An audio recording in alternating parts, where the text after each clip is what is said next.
Tere merelaeka vaatajad! Täna olen tulnud või oleme tulnud Pikakari randa. On 6. märts ja täna on päris suur tuul, aga merel ei ole eriti suurt lainet, sest tuul ei ole otse mere poolt. Tagapool vahusamaid laineid küll veel on, aga rohkem tuleb randa selline väiksemad lained. Kuigi jah, täna antud ka tormihoiatus kuni 21 meetrit sekundit Soome lahel.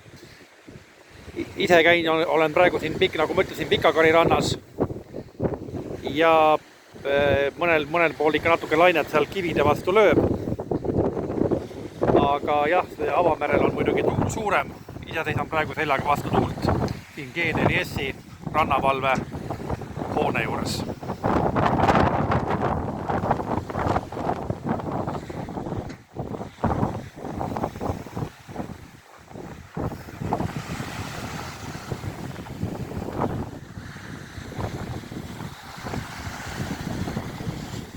Natuke lainevahtu ikka tuleb.